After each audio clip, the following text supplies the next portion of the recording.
so glad you're here. This is a really good place to be. As you know, I intimately know Anna. We have been on a team together for, I don't even know. We really don't know. It feels like a long time. It certainly was before COVID, but I was going to say 3 years, but that was 3 years ago. I know. I've learned so much from Anna, and I'm so glad she's doing this class. She's perfect for this. She is so good at mindset. She's good at boundaries. She's just so smart, and you guys know that about Anna, but we're talking like really bright, because she blows my mind all the time. I feel like this around her most of the time. Anyway, yeah, she's awesome. Anna has, she did her electricity training in 2013 and then a Presto training in 2018. She has 5 beautiful children. Her favorite of mine are her twin girls that I get to see every now and again, and they're just so amazing. She has a thriving private piano practice, and she teaches music this year. And she has her bachelor's in music in piano performance from BYU, and if you don't know what that is, it's an incredibly prestigious degree. I bet you cried a lot. Oh, 100%. I actually still cry about it sometimes. Yes. She studied under Dr. Scott Holden, who I have a crush on. I wish he was younger and single.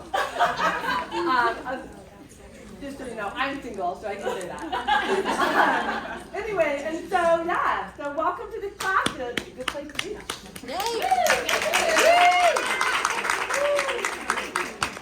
It's so good to see you all. Are we getting the QR code? I'm going to grab it from Julie and bring it in the back. How about that?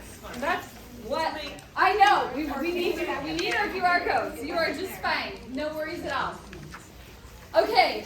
I just realized I need to have my water bottle close by where I will have. I think I practiced last night because I didn't know if I had a full hour, and it like dried my mouth out. And ever since last night, I like cannot get that going. Probably because I'm nervous. Okay, so we're going to talk a little bit about building a business, and I love that we had the tax guy here before. That's so awesome. And my husband is a philosopher, and he makes fun of accountants because he's like, why would you ever choose to do something like that for your job? You know, but I actually get excited by that stuff. So we're a good match. Because I'm like, I did our taxes for a long time until I got to the point where I was like, I need someone who understands the business, like, side of things more, and now I pay someone to do it.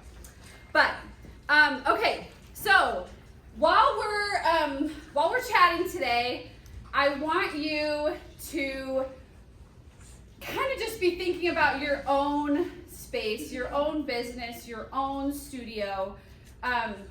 Things that I say, some of it is not gonna work for you, and that's okay. But I hope that your juices can get flowing so that you can make some changes. Honestly, probably some of the things that you decide you're gonna go forward and change are things you've already been thinking about, and I'm just gonna give you a little nudge in that direction to kind of go through with some of them, okay?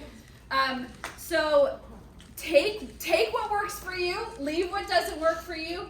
That's okay. But the biggest thing I want you to think about is that whatever you're building, whatever you are creating in your space, it has to be first and foremost for you. Okay? You can't make your decisions based on what other people are expecting you to do or other people want you to do. And I think sometimes as educators, especially in a private sphere, we have unfortunately, we kind of say yes to too many things. We say yes to giving up our time and our energy in ways that maybe we really don't want to, but we kind of feel like we have to because we have these clients. And who was it? I think it was Kathy Nelson. Kathy's not here, I don't think.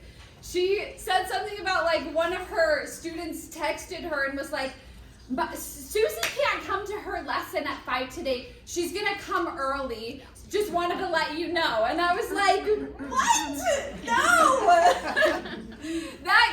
But we kind of sometimes do stuff like that. And we just let our parents walk on us a little bit because we don't know how to set boundaries and do things. So we're gonna talk about that today. We're gonna talk about some ideas, but I want you to be building something for you. That's what I want you to be thinking through. How can I make what I have for me good for me, not even if it might hurt, or maybe not hurt's maybe not the right word, but offend or turn off some people. It might sometimes, okay? But for you first.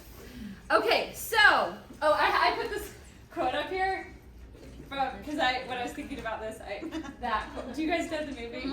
Yeah, okay, I was like, I hope you called out Field of Dreams, right?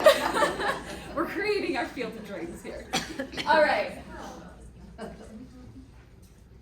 there we go. Okay, so if what you are doing right now was really dreamy, it was your dream job, which, I mean, if you guys are choosing to do this, it probably is on some level already your dream job, I'm hoping. But we're gonna just turn it into even more of a dream job. What would that look like, okay? We're tired, right? We're all tired. We're tired parents, we're tired teachers. It's been a tired few years. I know a lot of teachers who are done. They don't want to do it anymore. And I get that. And you might get to a point like that and you might decide that's not wrong. That's not bad. But we have a really important role. And I hope that we can create spaces for ourselves that allow us to be able to keep doing what we're doing. Because I think on some level we do love it. You guys wouldn't be here if you didn't love it. You wouldn't be spending your time and energy in coming to symposium if you weren't trying to create something better, right?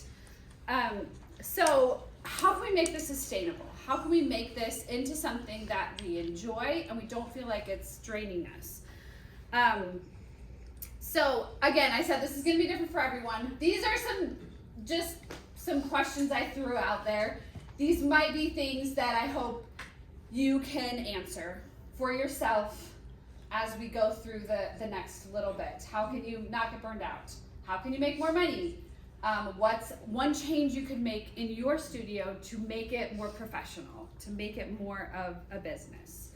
The point of this is not to have you make all the changes right now.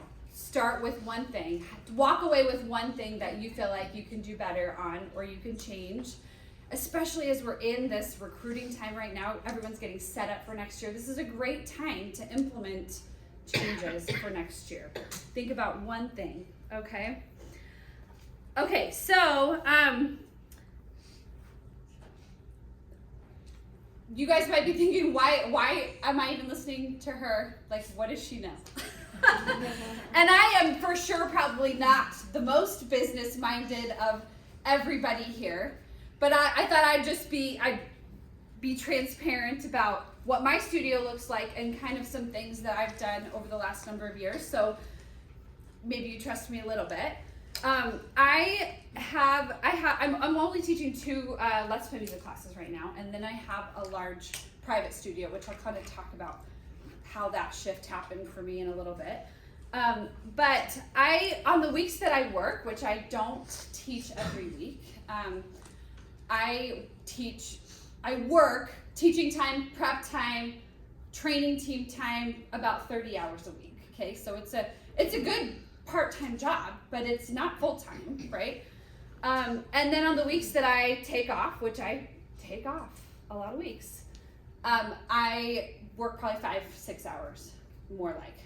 And last year, I didn't work all summer long. Usually I have 9 months of the year that I'm getting paid, but last year was only 8 because we were in Europe for a large portion of the summer, so I just took the summer off.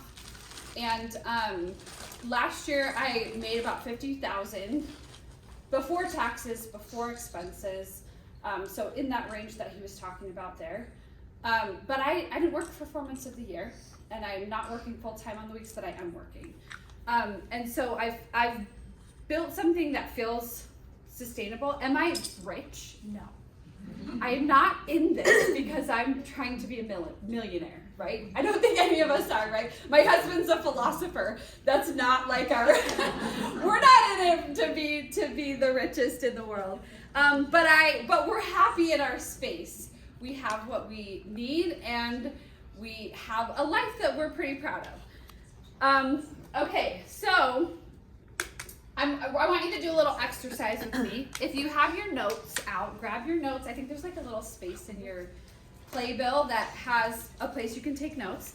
We're gonna take like 1 or 2 minutes, and I want you to think about what are non-negotiables for you.